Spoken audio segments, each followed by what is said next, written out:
Hi friends, welcome to my channel Supriya homely kitchen. আজ আমি আপনাদের কাছে নিয়ে এসেছি মোরলা মাছের ঝাল। তো মাছগুলো ভেজে নিয়েছি বন্ধুরা। আমি ভেবেছি ভিডিও অন হয়ে গেছে, কিন্তু অন হয়নি। তো দুঃখিত বন্ধুরা তার জন্য। ওই মাছ ভেজে ওই মাছের তেলের এতে একটা বড় মতো পেঁয়াজ দিয়ে দিয়েছি। পেঁয়াজটা ভেজে নিয়ে ভালো করে গ্যাসটা জ্বলে দিলাম। পেঁয়াজটা আধা ভাজা হয়েছে, আর একটু ভেজে নিই।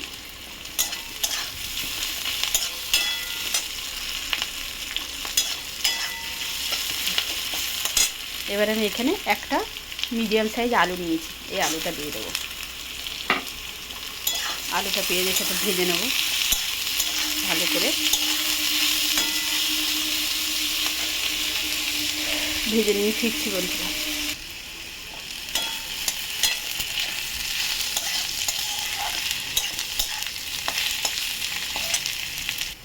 তো আলু ভাজা হয়ে গেছে বন্ধুরা, এবার আমি টমেটোটা দিয়ে দেবো।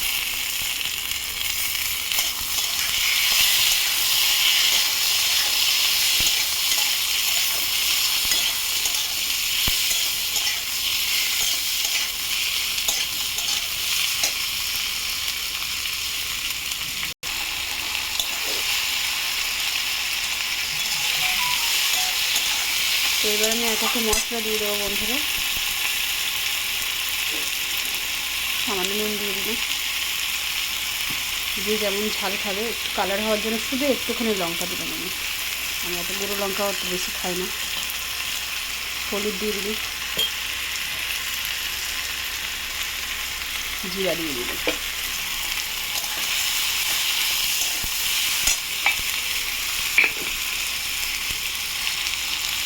সামান্য জল দিয়ে দিলাম।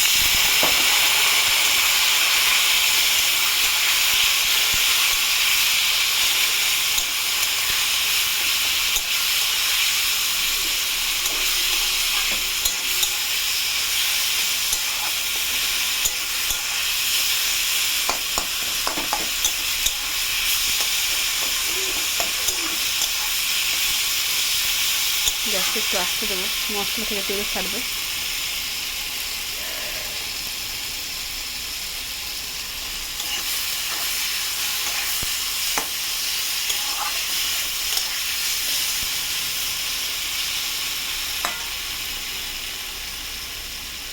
দেখুন বন্ধুরা, মশলা থেকে তেল ছেড়ে গেছে। এবার আমি এই মাছ ভাজাগুলো দিয়ে আবারও কষবো এটাকে ভালো করে।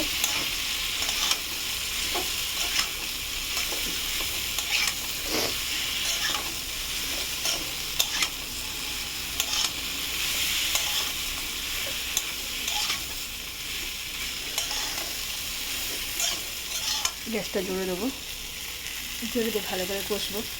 কিছু কাঁচা লঙ্কা রেখেছিলাম, এটাও দিয়ে দেবো। যেহেতু আমি গুঁড়ো লঙ্কাটা খুব কম দিয়েছি।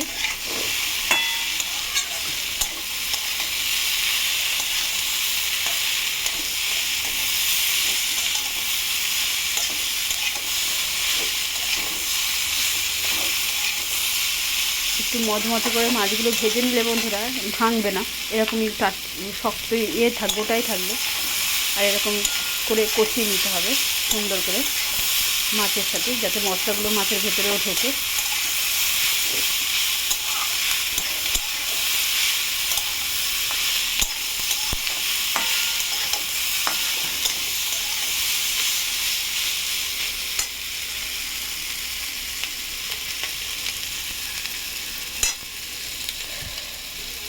তো দেখুন বন্ধুরা, আমার হয়ে গেছে কষা। এবার আমি একটু জল দিয়ে দেবো।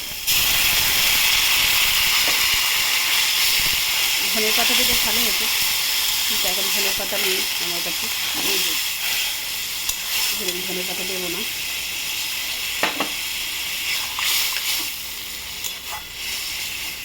এবার হালকা আঁচ করে ঢাকা দেবো বন্ধুরা। ঢাকা পরে ফিরছি বন্ধুরা। এবার আমি ঢাকাটা খুলবো। দেখুন,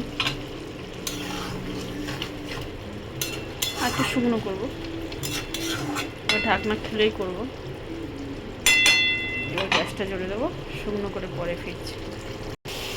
তো বন্ধুরা দেখুন, এবার আমি এর মধ্যে একটু গোলমরিচের গুঁড়ো দিয়ে দেবো।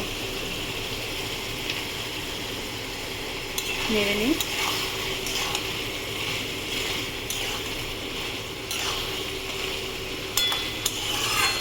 মাখা মাখা হবে, দেখতেই পাচ্ছেন। তো বন্ধুরা রেডি হয়ে গেছে আমার মোরলা মাছের ঝাল। আপনারা ট্রাই করবেন, ট্রাই করে কমেন্ট সেকশনে কমেন্ট করে আমাকে জানাবেন কেমন হয়েছে না হয়েছে। আর আমার চ্যানেলটা লাইক অ্যান্ড সাবস্ক্রাইব করে দেবেন। Thank you for watching.